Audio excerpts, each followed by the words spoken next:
சில மனிதர்களை நம்ம வாழ்க்கையில் பார்த்துருப்போம். வாழ்ந்தா அவங்கள மாதிரி வாழணும் அப்படின்னு நம்ம நினைப்போம்.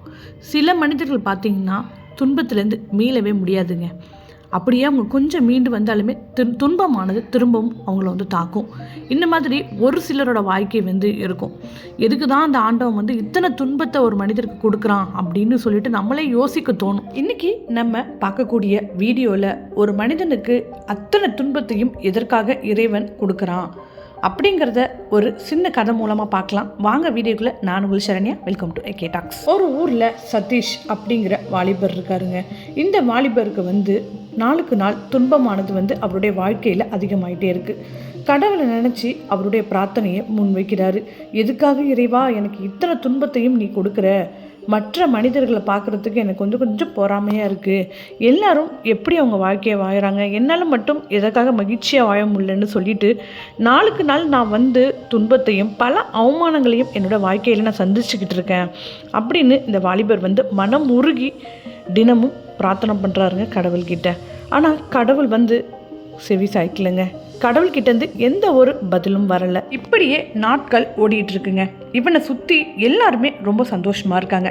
ஆனால் இந்த சந்தோஷம் இவனுக்கு மட்டும் கிடைக்கலங்க. எல்லாரையும் பார்த்து இவன் ஆதங்கப்படுறாங்க. எல்லாரும் எவ்வளோ சந்தோஷமாக அவங்க வாழ்க்கையை வாழறாங்க, கடவுள்கிட்டையும் நம்ம கேட்டாச்சு, எந்த ஒரு பதிலும் நமக்கு வரலை அப்படின்னு சொல்லிட்டு இந்த வாலிபர் நம்ம தற்கொலை பண்ணிக்கலாம் அப்படிங்கிற ஒரு எண்ணம் வருதுங்க. ஒரு நாளைக்கு சரி தற்கொலை பண்ணிக்கலான்னு சொல்லிட்டு மலை உச்சிக்கு போகிறாப்புல.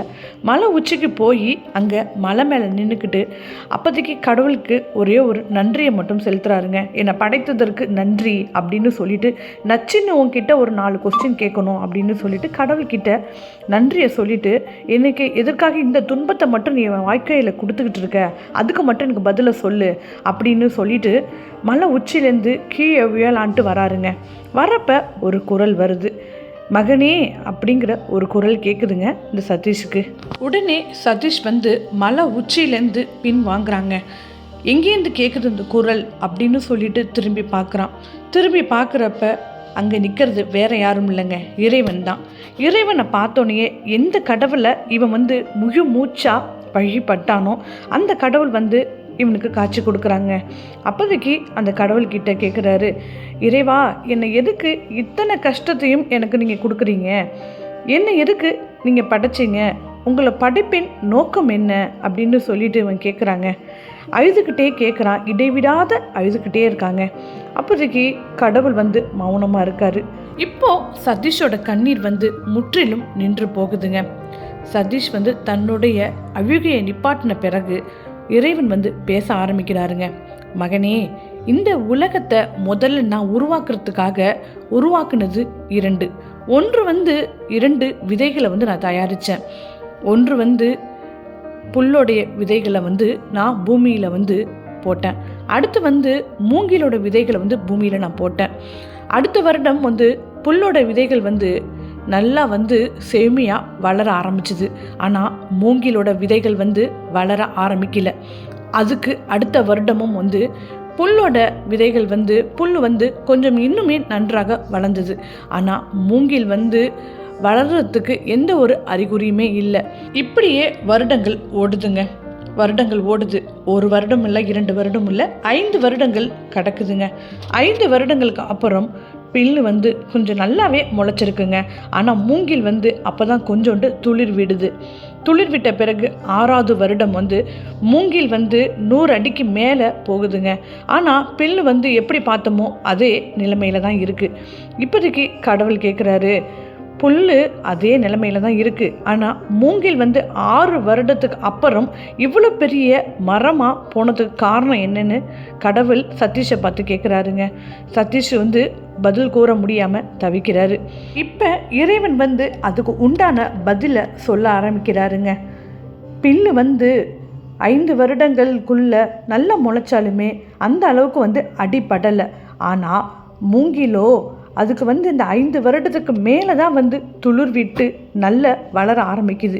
இது என்ன காரணம்னா, இந்த மூங்கில் செடியானது எல்லா சூழலிலுமே சமாளிக்கிற திறமையை கற்றுக்குது. அதாவது வெப்பமாகட்டும், குளிராகட்டும், அதே சமயம் மழையாகட்டும், காத்தாகட்டும், இப்படி எல்லா சூழலுமே மூங்கில் செடியானது வந்து வாழணும் அப்படிங்கிற ஒரு பக்குவத்துக்கு வந்து உள்ளாகுது. ஆனால் பில்லு வந்து சட்டுனா முளைச்சிடுது. அது வந்து ஒரு காற்றடிச்சாலும் ஒரு மழை பெய்தாலுமே வந்து சீக்கிரம் வீணாக போயிடுது. ஆனால் மூங்கில் வந்து இப்படி கம்பீரமாக உயர்ந்து நிற்கிறதுக்கு காரணம் வந்து இத்தனை வருடங்களாக வந்து ஒரே ஒரு விஷயத்தை கற்றுக்கிட்டு இருக்கு.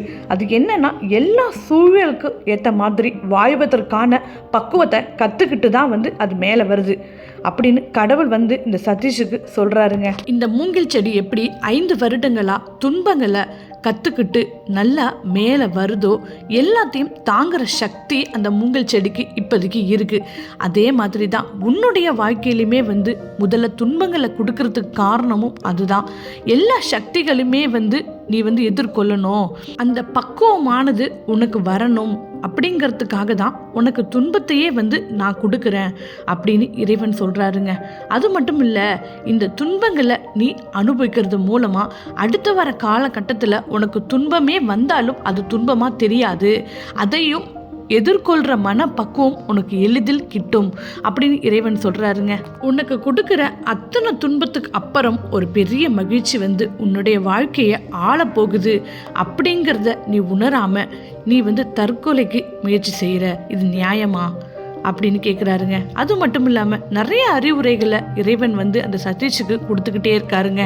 நான் படைத்த மனிதர்களுக்கு எதற்காக அத்தனை துன்பத்தையும் நான் கொடுக்குறேன், அவங்களுக்கு அந்த பக்குவமானது வரணும், எதையும் கையாளுற மனப்பக்குவம் வரணும் அப்படிங்கிறதுக்காக தான் அத்தனை துன்பத்தையுமே வந்து அந்த மனிதருக்கு நான் கொடுக்குறேன். அது மட்டும் இல்லை, ஒரு சிற்பமானது அந்த சிற்பியோட அடியை வந்து தாங்கினாதான் அது வந்து அந்த சிற்பம் ஆகுது. அங்கே அழகிய சிற்பமாக ஆகிறதுக்கு அந்த சிற்பம் வந்து அத்தனை அடியும் அது வந்து தாங்கணும். அப்போ தான் வந்து அது சிற்பமாகவே நமக்கு வந்து காட்சி கொடுக்குது. அந்த மாதிரி தான் உனக்கு துன்பத்துக்கு மேலே துன்பம் நான் எதுக்கு கொடுக்குறேன்னா, அத்தனை பக்குவம் உனக்கு வந்து கையாள தெரிகிறதுக்காக தான் அந்த துன்பத்தையே நான் உனக்கு தரேன்.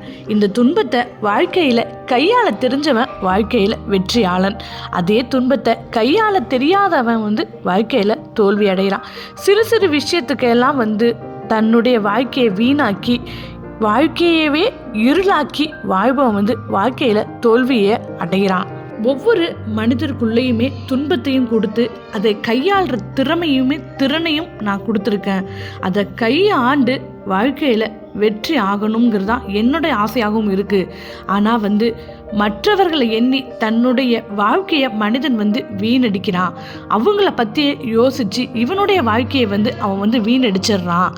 இப்போது வாழ்க்கையில் உனக்கு வந்து துன்பத்தையும் நான் கொடுத்துருக்கேன், அதை கையாளுற திறனையும் உனக்கு நான் வாழ்க்கையில் கொடுத்துருக்கேன்.